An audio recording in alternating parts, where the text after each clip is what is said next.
Hello, my name is Dovid, and I will be your instructor for the class of the course Kabbalistic Tarot based on my book Kabbalistic Tarot. The way I got into tarot, my first exposure to the tarot, was back in the time in the 60s. I was living for a while in the Green Hills of Vermont, and a friend of mine came from California and brought with him a deck of the tarot cards. And late into the night we played with them, and they had a very profound effect upon me. After that, I went off and studied Kabbalah for 20 years. Spent the last 10 years of that 20 years in Israel. And when I came back, I was browsing through a bookstore and found a book about tarot. So I picked it up, and all through tarot, this book about the tarot, it mentioned the Kabbalah. So I thought, I've been studying Kabbalah for 20 years. I went out and bought a pack of cards, and I spread them out on my floor, and I could see how they were Kabbalistic, how they were divided. And so I divided them into their natural settings, and I did a tarot card reading for myself, and really blew my mind how it so accurately seemed to mirror what my life was about then. Well, I had just been fired from a job, some corporate job I certainly didn't belong in.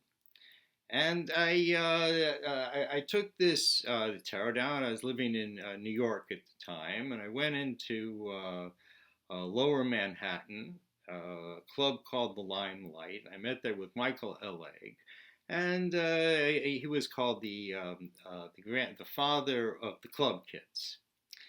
And I convinced him that bringing something spiritual into an atmosphere that was very decadent would be an art form. And he agreed, and he let me go in and start to read tarot cards. And this is really how I learned tarot.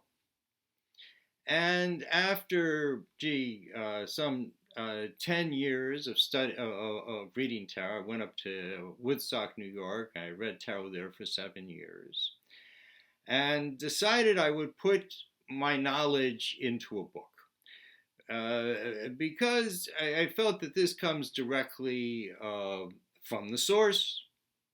You see that 2,500 years ago in Israel, that the Greeks had invaded and were trying to Hellenize the Jewish people. That's one of the things I explain in the book, is the genesis of the tarot. And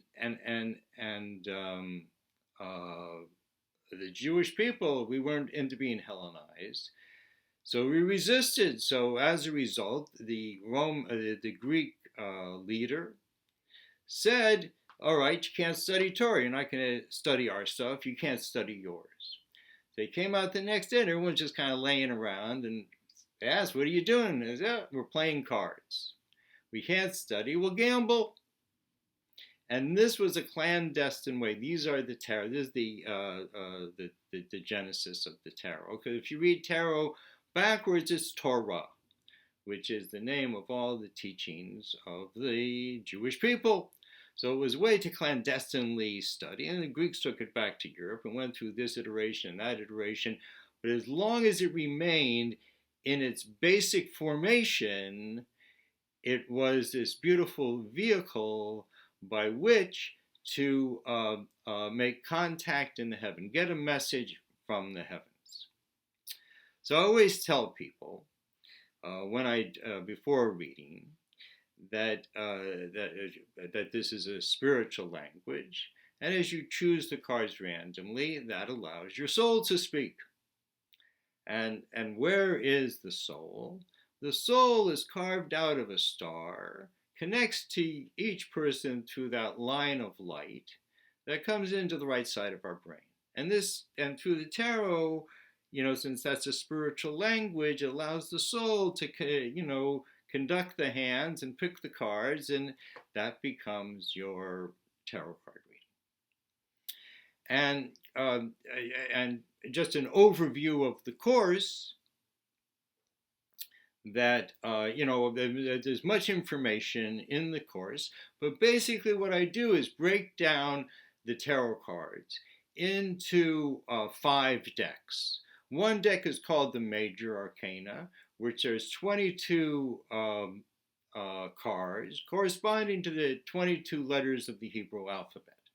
And then there's the Minor Arcana, which are divided up into 4 decks, each corresponding to an element.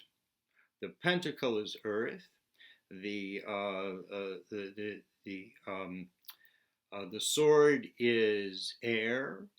The cup is water, and the staff is fire. And in each deck you have 14, counting 2 to 10. But there is no number 1. Instead, there are 5 court cards. And so in each deck you have 14, and therefore altogether you have 78. And once a person, and this is, this corresponds to what is called the Tree of Life. The Tree of Life is made up of 10. Male and female is 20. And each with an essence is 22. That's the basis of the 22-letter Hebrew alphabet. And then the number cards and the court cards. So, as mentioned before, the soul comes into the right side of the brain. So there is no number 1. Instead, the 5 court cards show 5 different levels of the soul, and then the 9, the 2 to the 10, show the 9 parts of the body. Because the body is really 10. That's the Tree of Life. And so when one delves into this knowledge and understands this language, which is understandable to all of us. Why? Because we are built in the Tree of Life. Each human body is in the form of the Tree of Life, made in 3 triangles: the 2 hemispheres of the brain and the 3rd eye, the 2 arms in the body, and the 2 legs in the sex, and lastly, speech, which is what separates the human being from the animal, is our ability to articulate thoughts into speech. That's why we can build all this shit and do all this stuff, and because we're human beings, we can talk. And also, even the earth, with the 7 continents and the 3 oceans, reflect this, and the sun and the 9 planets. This is the Tree of Life. It permeates everything. So from understanding this, the tarot is a wonderful way to understand the building blocks of life, how the human being, how the human body functions, and how we think, and our emotions, and our actions, and our speech. And it's beautiful how it's one woven thing together. So even if one doesn't really want to learn the cards, learn to read, but the knowledge itself is a beautiful knowledge. And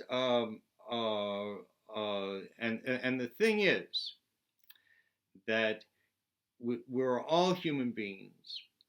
We have these human bodies, and our human bodies is really a map to all the wisdom that there really is in the world.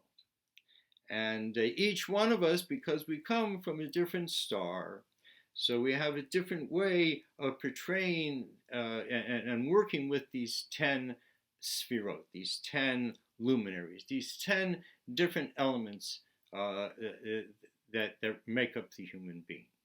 So, in conclusion, feel free to go to this website to get this course, and perhaps we'll have some interaction in the future. See ya.